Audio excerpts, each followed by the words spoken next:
T20 Kannada ವಾಹಿನಿಗೆ ಸ್ವಾಗತ.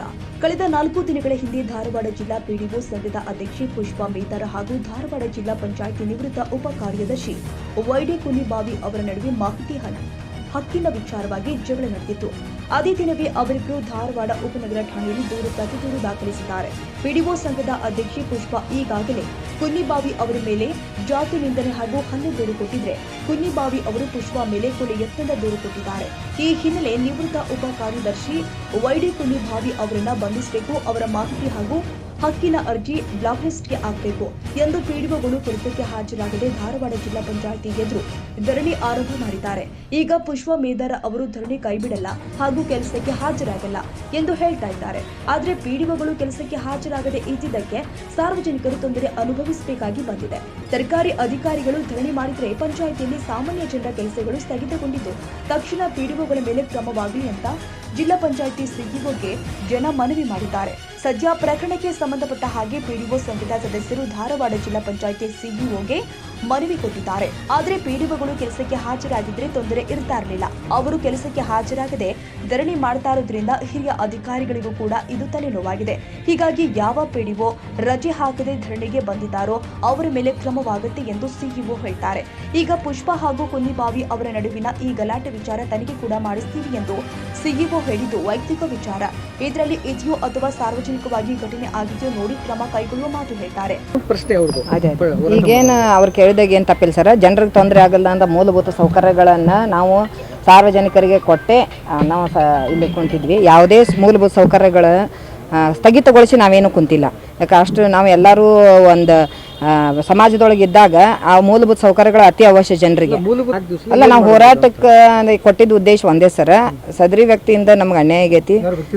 ಅದ ವೈಡಿ ಕುನ್ನಿಬಾವಿ ಅಂತ ನಿವೃತ್ತ ನೌಕರರಿ, ಜಿಲ್ಲಾ ಪಂಚಾಯತಿ ಉಪ ಕಾರ್ಯದರ್ಶಿ ಕೆಲಸ ಮಾಡಿದವರು.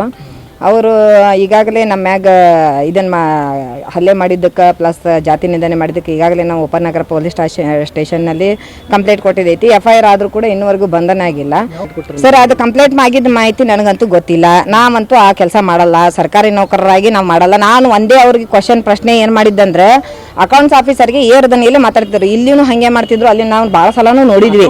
ಕೇಳಿ ಸರ್, ಅವರ ಬಂಧನ ಸರ್, ಅವ್ರ ಬಂಧನ ಆಗ್ಬೇಕು ಸರ್. ಅವರ ಬಂಧನ ಆಗಬೇಕು, ಬಂಧನ ಆಗುವವರೆಗೂ ಮತ್ತು ಅವರ ಅರ್ಜಿಗಳು ಸರ್ ಅಲ್ಲಿವರೆಗೂ ಅರ್ಜಿಗಳು ಅವರ ಅರ್ಜಿಗಳನ್ನು ಪರಿಶೀಲನೆ ಮಾಡಿ ಬ್ಲಾಕ್ ಪಟ್ಟಿಗೆ ಸೇರಿಸಬೇಕು.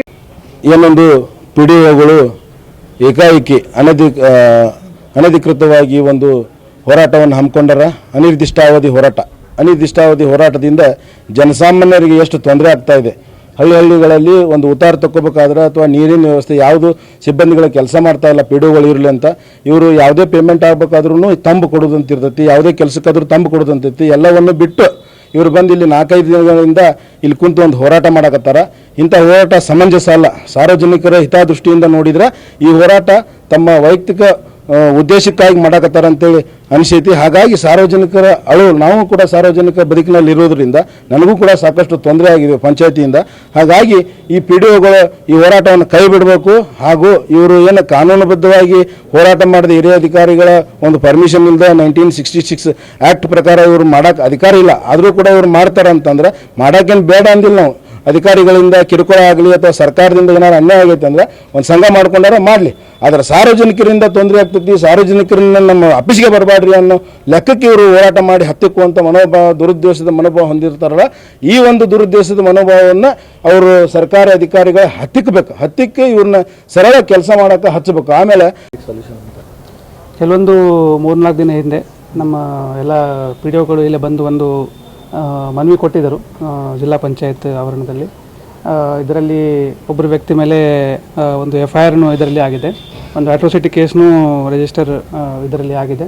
ಇದರಲ್ಲಿ ಎಲ್ಲ ಜಾಸ್ತಿ ನಮಗೆ ಅವರಿಂದನೇ ಒಂದು ತೊಂದರೆ ಆಗ್ತಾಯಿದೆ, ಕೆಲಸ ಮಾಡಿಕೊಡೋಕ್ಕೆ ಅಡ್ಡಿ ಆಗ್ತಾಯಿದೆ ಅಂತಲೇ ಅಂದ್ಬಿಟ್ಟು ಅವ್ರು ಮಾಡಿದರು.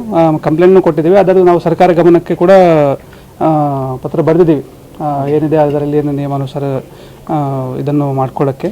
ಅದರ ಈಗ ಅಂತಾನೆ ಕನ್ನಡ ರಕ್ಷಾ ವೇದಿಕೆಯಿಂದಾನೆ ಅವ್ರು ಬಂದು ಒಂದು ಮನವಿಯನ್ನು ಕೊಟ್ಟಿದ್ದಾರೆ. ಇದರಲ್ಲಿ ನಮ್ಮ KCSR ಆ್ಯಕ್ಟ್ ಪ್ರಕಾರ ಅವರಿಗೆ ಏನು ಹೋರಾಟ ಮಾಡಿಕೊಡೋಕ್ಕೆ ಅವಕಾಶ ಇರಲ್ಲ ಅಂತಾನೆ. ಅದು ಈಗಲೇ ನಾವು ಅವ್ರ PDO ಮುಖಂಡರಿಗೆ ಕರೆದುಕೊಂಡು ಈಗಲೇ ನಾನು ಕೂಡ ಅವರಿಗೆ ಹೇಳಿದ್ದೀನಿ. ಆಮೇಲೆ ಎಷ್ಟು ದಿನ ಅವರು ಇಲ್ಲಿ ಕುಂತಿದ್ದಾರೆ ಅದರಲ್ಲಿ ಕೂಡ ಅವರು ಲೀವ್ ಹಾಕಿದ್ದಾರೆ.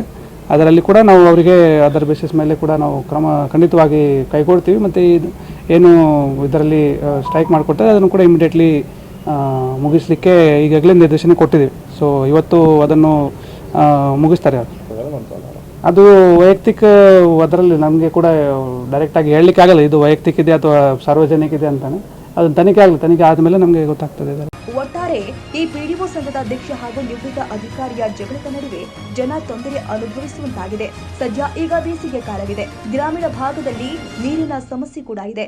ಇಂತಹ ಸಂದರ್ಭದಲ್ಲಿ ಪಿಡಿಒಗಳು ಧರಣಿ ಕುಳಿತರೆ ಜನರಿಗೆ ಮೂಲಭೂತ ಸೌಕರ್ಯ ಯಾರು ಕೊಡಬೇಕು ಎಂಬ ಪ್ರಶ್ನೆ ಉದ್ಭವಿಸಿದೆ.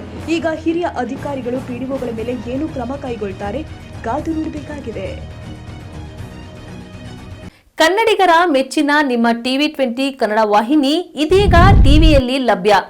ಕರ್ನಾಟಕ ಮತ್ತು ದೇಶ ವಿದೇಶದ 360 ಡಿಗ್ರಿ ಸುದ್ದಿ ವಿವರವನ್ನ ಪಡೆಯುವುದಕ್ಕೆ TV20 ವಾಹಿನಿಯನ್ನು ಲೈಕ್ ಮಾಡಿ, ವಿಡಿಯೋಗಳನ್ನು ಶೇರ್ ಮಾಡಿ, ಕಮೆಂಟ್ ಮಾಡಿ, ಸಬ್ಸ್ಕ್ರೈಬ್ ಮಾಡಿ.